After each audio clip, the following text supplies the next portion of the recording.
하이로, 안녕. 우리는 하이로야. 난 하이로우의 제제. 나는 봄봄이야. 봄봄, 너 넷플릭스의 더글로리 봤어? 당연하지. 학교 폭력에 관련된 내용이잖아. 난 그 드라마를 보면서 소년법에 대해 많은 생각을 하게 됐어. 특히 처벌도 중요하지만 계속해서 그런 일이 벌어지지 않게 교화하는 것도 중요하다는 생각을 했어. 맞아. 처벌도 중요하지만 교화도 중요하지. 이러한 걸 실시하고 있는 센터가 있다는데 바로 마음, 이음, 회복적 사법 지원 센터. 마음, 이음, 회복적 사법 지원 센터는 회복적 사법을 시행하기 위해 범죄 예방 정책국이 설치한 기관이야. 먼저 이름만 들으면 회복적 사법이 대체 뭐야? 라는 궁금증이 생기지? 회복적 사법이란 가해자 처벌 중심의 응보적 사법과 달리 가해자와 피해자, 지역사회 모두가 사건 해결 과정에 참여해 피해를 복구하는 사법적 이론이야. 법무부의 범죄 예방 정책국은 이러한 회복적 사법의 시행과 안정적 정착, 전국 시행 확대를 위해 마음, 이음 회복적 사법 지원센터를 개소하였어. 현재 해당 센터는 직원과 외부 강사와의 협업을 통해서 보호관찰 프로그램 집행과 강사 양성에서 중심적인 역할을 수행하고 있어. 범죄 예방 정책국에서 말한 소년범에 대한 보호와 관리는 두텁게, 교화와 교육은 세심하게라는 말과 잘 맞는 정책이다. 완전. 근데 범죄 예방 정책국에서 재범 방지와 범죄 발생 총량 감소를 위해 마음, 이음 회복적 사법 지원 센터 이외에도 다양한 정책을 시행하고 있어. 너도 알지? 당연하지. 소년범죄 종합대책이잖아. 소년범죄 종합대책은 촉법 소년과 소년범죄에 대응하기 위해 법무부가 구성한 촉법 소년 연령기준 현실화 TF를 통해 만들어졌어. 소년범죄 종합대책에는 총 7가지가 있어. 바로 형사 미성년자 연령 하향, 소년범죄 예방 및 재범방지 인프라 확충, 소년원과 소년교도소에서의 교육, 교정 강화, 소년 보호 절차 인권 보호 개선, 소년범죄 피해자 보호 강화, 소년 형사 사법 절차 전문성 제고, 과학적 분석에 기반한 소년범죄 예방 정책 추진이 있어. 봄봄, 우리 이 중에서 가장 인상 깊었던 정책 하나씩 말해볼까? 좋아. 내가 먼저 말해볼게. 난 소년원과 소년교도소에서의 교육, 교정 강화 부분에서 소년 보호 처분 개선이 가장 인상 깊었어. 이전엔 소년원에서 교육 성적이 양호한 소년이 임시 퇴원을 결정하면 일정 기간 보호 관찰을 부과할 수 있었어.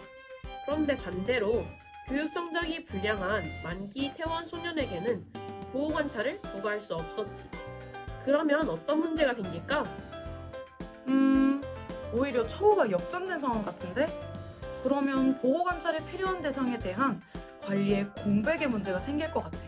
그리고 이 공백으로 소년범에 대한 사회적 인식도 나빠질 것 같아. 맞아. 범죄 예방 정책국에서는 이 공백 문제를 해결하기 위해 보호 환경이 열악한 소년에 대한 보호 확대와 중독 문제가 있는 소년에게 전문적인 치료 서비스 제공으로 근본적인 문제를 해결했어. 그럼 이제 내가 말해볼게.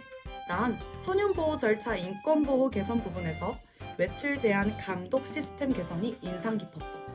원래 외출 제한 대상자의 재택 여부를 어떻게 확인했는지 알아?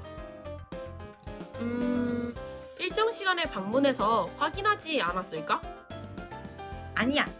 불시에 거주지에 설치된 전화로 확인하는 음성 감독 방식으로 진행했어.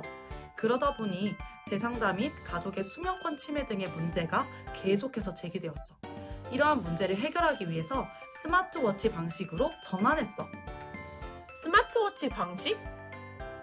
바로 외출 제한 대상자에게 스마트워치를 착용하도록 하여서 별도의 전화 없이 자동으로 재택 여부를 확인할 수 있도록 하는 거야.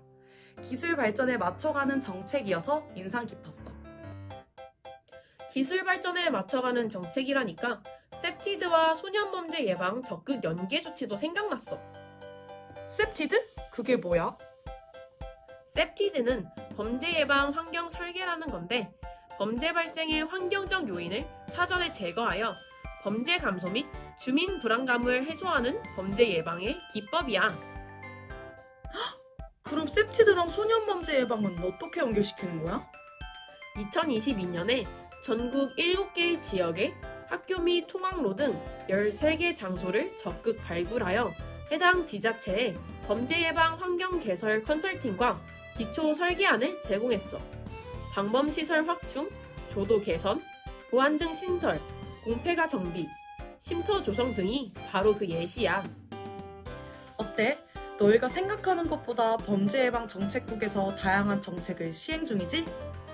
오늘 우리가 너희에게 범죄 예방 정책국의 소년범에 대한 다양한 정책을 소개시켜준 이유는 바로 우리 사회의 범죄를 궁극적으로 예방하기 위해서는 청소년 범죄를 예방해야 하기 때문이야. 청소년이 어릴 때부터 준법 정신을 가지고 올바른 성인으로 성장하게 된다면 우리 사회의 범죄 총량을 줄일 수 있을 거야. 만약 이미 범죄를 저지른 소년이라면 엄한 처벌도 중요하지만 교화를 통해서 재범을 막고 올바른 사회인이 되는 길을 알려줄 필요가 있어. 맞아. 근데 교화도 중요하지만 그것을 예방하는 것도 중요하다고 생각해. 그래서 우리 팀은 앞으로 8개월 동안 범죄 예방 정책국에서 교화 예방을 위해 시행 중인 정책을 홍보할 예정이야. 혹시 어떤 정책 홍보하는지 스포 한번 해줄까? 그러면 너희 전자발찌가 끊어지면 어떻게 되는지 궁금하지 않아? 끊어질 수가 있어? 그럼 위치 추적도 불가능하잖아. 맞아.